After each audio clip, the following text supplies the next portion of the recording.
Son, we live in a world that has walls, and those walls have to be guarded by men with guns. Who's gonna do it? You? I have a greater responsibility than you can possibly fathom. You want me on that wall. You need me on that wall. We use words like honor, code, loyalty. We use these words as the backbone of a life spent defending something. You use them as a punchline. I joined September 1974. Why? To get off the streets, not necessarily to beat a criminal case, but just to get off the streets. And I kind of saw a trend coming. I grew up on the wild east side of Detroit, a neighborhood that pretty much no longer exists.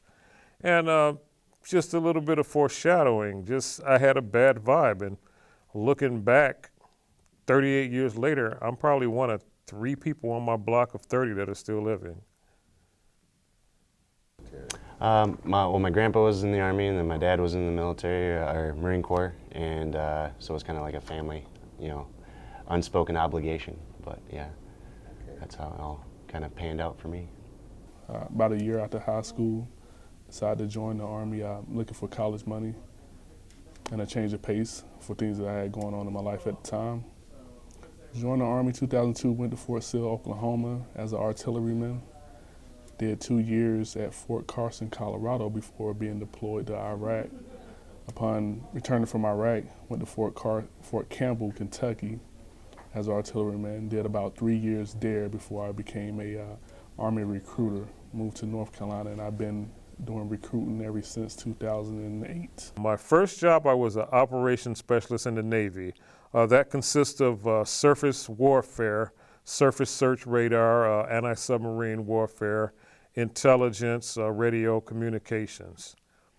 After I left the Navy, I was security forces in the Air Force, which basically is one of the Air Force's only ground combat operations troops. That's police and air-based defense. I got tired of that, then I went into NORAD space tracking for the rest of my career. I was a infantry Marine, basically a ground pounder, bullet sponge if you want to call us, but my first MOS was 8152. I was with the Fleet Anti-Terrorism Security Team unit, basically like a military SWAT team. And then after that I went to 3rd Battalion, 5th Marines, where I was squad leader and basically just in charge of 13 Marines and our efforts over in Iraq and just kind of leading them as a ground force. I talk to a lot of today's youth. The subject of the military comes up, and a lot of them have a negative view. Oh man, I wouldn't go to the military. It's too rigid. It's too this. It's too that. And I think a lot of today's youth have a false perception of what the military is. I mean, when you go through your training, basic training is grueling, but they're preparing you for the eventuality of war. But pretty much after your training and everything, it's a job. Pretty much after your shift, after your deployment or whatever, it's a 9 to 5 just like any other job. I mean, you wear a uniform, you report to a sergeant, a lieutenant, a captain, but it's a job just like any other job. I mean, yeah, there are situations where your life may be on the line, but that's rare, unless you're in a combat zone, and that's pretty much winding down. People have this vision of the military being rah, rah, rah, hoo-yah, and guns and bombs, and it's not. There are a few who move toward the sounds of chaos, ready to respond at a moment's notice.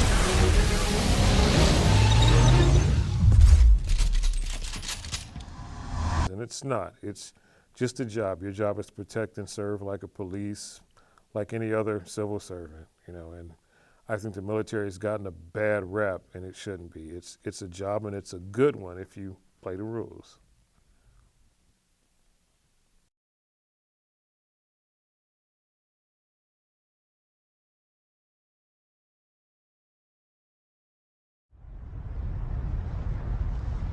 Because I love this job.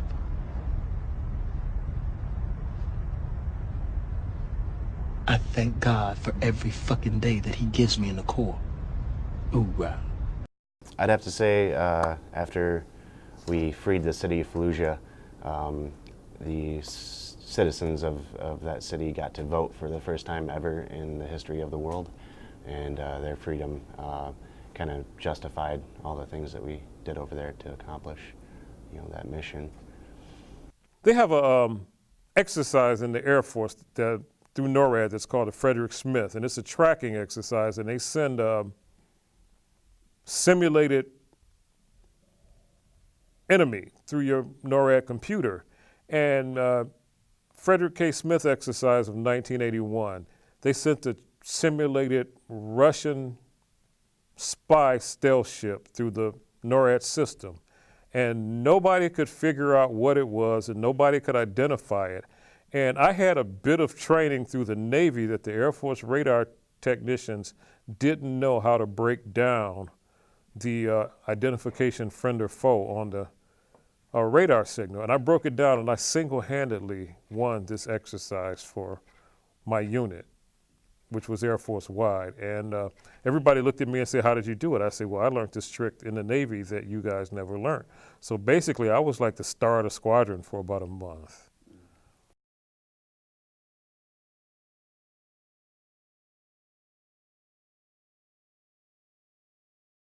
Well, we have a program in the Army where we have several different programs that help you achieve or further your education. We do have the Montgomery GI Bill, which is a program that you buy into.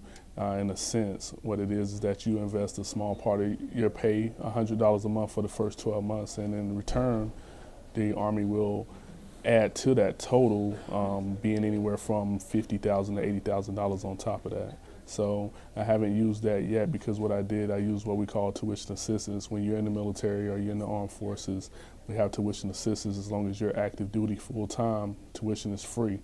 Took advantage of that to achieve my degrees. What we do here is we assist our student veterans basically from A to Z, A being admissions, and then all the way through financial aid, sign up for their GI Bill, kind of helping them narrow in their focus on what they want to actually pursue as far as degrees go, getting them linked up with the right counselors, and then once they do get their classes, certifying their enrollment to the VA so they can start receiving their veterans education benefits to pay for college books and so on and so forth.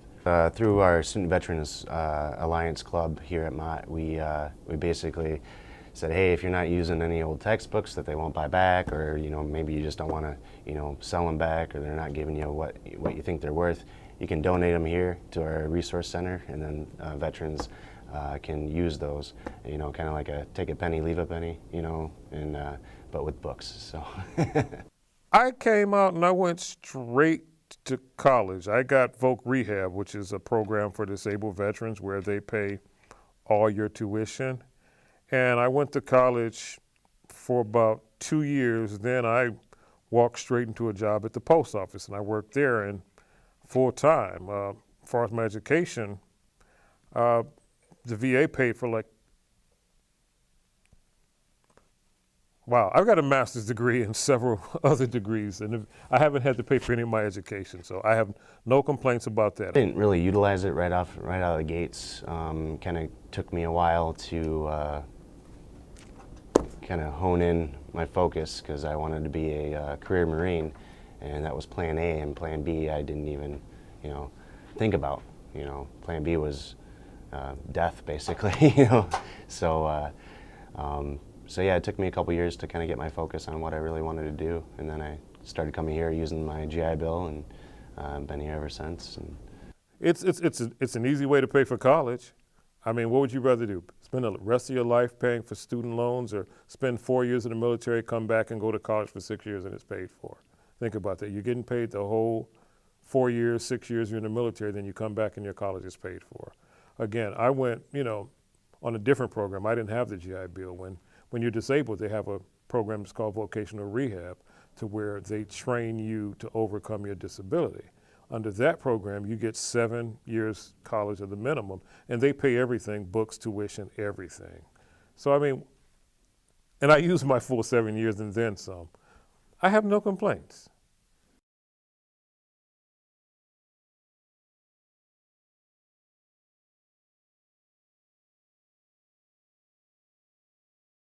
I was injured over there. I took a AK round to my left wrist, and so that made life pretty difficult for, well, now too, but, it ended my Marine Corps career, and that I wasn't expecting that to happen, but, those were the cards that I was dealt.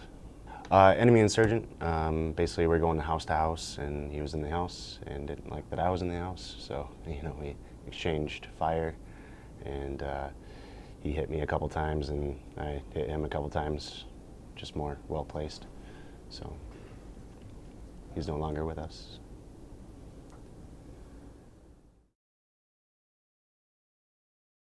The one problem I do have is with the veteran system, and I'm talking about the entire system from the VA hospital to the VA claim system.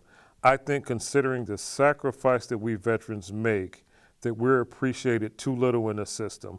I think that the funding for the veteran system is not enough, and I think that the bureaucracy is too heavy and that too little attention is paid to our sacrifice. The hospital system is too slow. It takes 4 to 6 months to get a primary care appointment. And I'm talking about veterans that are blind, veterans that are deaf, veterans that have one leg, veterans that are so mentally out of it from PTSD or other mental illnesses, they don't even know where they are. The entire bureaucracy, from the president, Congress, senators, from the head of the VA on down, is at fault, and the system needs to be gutted and revised. Yes, when the Department of Veterans Affairs was formed under the Reagan administration, that was a step in the right direction, but I think the system should be more autonomous in that they should be able to make more decisions on their own. I think that the department should have more funding and that more claims representatives should be added so that veterans shouldn't have to wait half their lifetime for a favorable decision. Right now, again, some veterans die before they get fair compensation, and some never get fair compensation at all. I was lucky. Again, I'm drawing 100%, but that took 16 years. There's some veterans that are still waiting. Personally, I do veterans cases, and I know veterans who are worse off than I am, and their case is still in the appeals process, and that's the fault of the bureaucracy from the president on down. So I place the blame on everybody, including the people, the civilians whose lives we protect and defend. They could be writing letters to their congressmen that their veterans, their brothers, their sisters that fight for them aren't getting enough care from the VA. So it's the fault of everyone.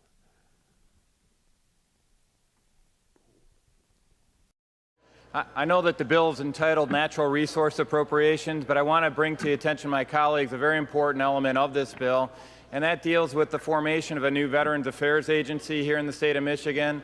For many people that look at GDX records talking about how much support goes to our veterans, Michigan is 53 out of 53. That includes all the territories of the United States.